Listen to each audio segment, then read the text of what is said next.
बढ़ते वजन और कैलोरीज की चिंता करते करते हम अपनी आंखों का ख्याल रखना भूल जाते हैं, पर हमें ध्यान होना चाहिए कि दुनिया की सबसे बड़ी नेमत शायद आंखें ही हैं। इसलिए स्वास्थ्य के साथ साथ आंखों के भी ख्याल रखना हमारी जिम्मेदारी है। पूरा दिन स्क्रीन के सामने बिताकर हम कभी ये समझ ही नहीं पाते कि हमारी आंखों को भी अच्छा होना बेहद ज़रूरी है। आज हम यही जानेंगे कि आंखों की अच्छी रोशनी के लिए हमें किन चीज़ों का ध्यान देना बहुत ज़रूरी है।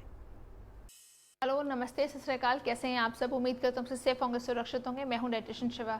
आइए आज बात करें द मोस्ट इंपॉर्टेंट टॉपिक, हमारी आईसाइट को लेकर शायद हम इतने गारंटेड हैं कि 3 से 4 घंटे अगर टीवी देख लिया या 3 से 4 घंटे अगर हम फ़ोन पे लगे रहे तो शायद हमें फ़र्क ही नहीं पड़ता। इन चीज़ों के साथ हमारा बॉडी प्रोफाइल से हमें फ़र्क नहीं पड़ता। हमें लगता है सिर्फ सारा दिन फ़ोन पे रील्स देखने से हमारी ज़िंदगी बहुत पैरेलल है जो चली जाएगी। इस चीज़ पे आपको समझने की ज़रूरत है कि रियल लाइफ है जो होनी चाहिए। तो इसलिए जितना आप एक्सर्शन कर रहे हैं अपनी आईसाइट की, आपकी बॉडी डिटोरेशन पे है जो जा रही है। बहुत ज़्यादा स्क्रीन टाइम देखने से सरदर्द है जो होता है, बॉडी क्रैम्पिंग है जो होती है, वेट गेन है जो होता है और बॉडी पफी है जो होने लग जाती है। क्योंकि आप अगर स्क्रीन के साथ ज़्यादा इन्वॉल्व हैं तो आप कुछ भी खा रहे होते हैं, चिप्स, मैक्सिमम चिटिंग जो कुछ भी होती है आप हमेशा उसी टाइम करते हैं जब आप स्क्रीन के सामने होते हैं। Either it is TV, either it is laptop या आपका फ़ोन। तो समझिए इस चीज़ को कि आप जो कुछ खा रहे हैं उसका बॉडी डैमेज है जो मल्टीपल फोल्ड्स है जो बढ़ता रहता है। उस मल्टीपल फोल्ड के लिए हमारे को अपने आप को कैसे ठीक करना है, आइए इस पे बात करते हैं।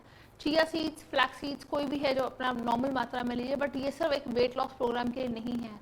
ओमेगा 3, ओमेगा 6 अकेला इन्हीं चीज़ पे नहीं कम करते हैं। ओमेगा 3, 6 एंड 9 है जो कंप्लीट कंपनसेट है जो करते हैं। तो इसके लिए इनका रेशो है जो प्रॉपर लेना है, बट काफ़ी सारे लोगों को रोस्ट करके लेते हैं। आप जब एक सीड को रोस्ट करके लेते हैं तो उनका मेन इंग्रेडिएंट है जो बर्न आउट हो जाता है, द आउटर स्किन वो बर्न हो जाती है। तो जब आउटर स्किन बर्न हो जाती है तो बॉडी का प्रोफाइल है जो डैमेज हो जाता है। तो उसके ऊपर काम कीजिए। अगर आपको लगता है कि नहीं मैं सीड्स नहीं खा सकती तो उसको, या बच्चे सीड्स नहीं खा सकते, उनको पाउडर बना के आप दही में, सैलड्स, ड्रेसिंग्स, किसी भी चीज़ पे दिया जा सकता है। बट एक नॉर्मल फॉर्मेशन पे है जो दिया जा सकता है। अगर आपको ऐसा लगता है कि नहीं मैं खाने को भी ज़्यादा अच्छा बच्चों को दे रहा हूँ या दे रही हूँ, फिर भी मेरे बच्चों को चश्मा बहुत ज़्यादा मोटा लग गया है, तो उसके लिए क्या करना चाहिए? आप तो कोशिश करें थोड़ा सा देसी घी उनके रात की सब्ज़ी में है जो स्पेशली डालिए।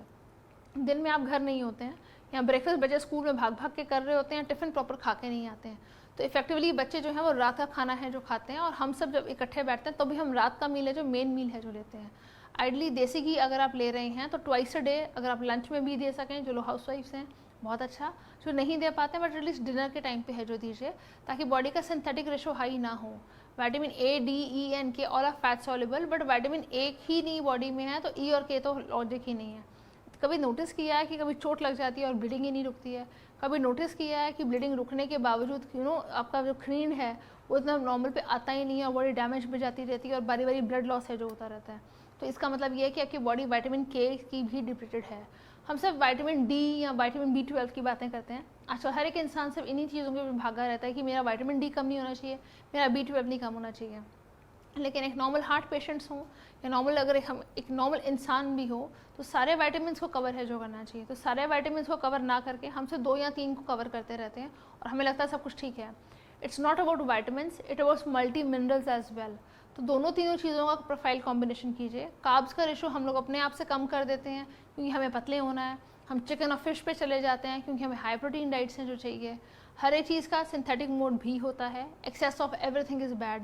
तो अगर आप ज़्यादा मात्रा में कुछ भी खाते हैं तो उसका बॉडी का डेफिशिएंट मोड है जो उठता है, आपको बॉडी रिकवर नहीं करती है जो शॉक से होती है, राइट? तो शॉक से बाहर अपनी बॉडी को निकालिए, प्रॉपर कार्ब्स अपनी बॉडी को दीजिए और प्रॉपर खाना अपनी बॉडी को दीजिए।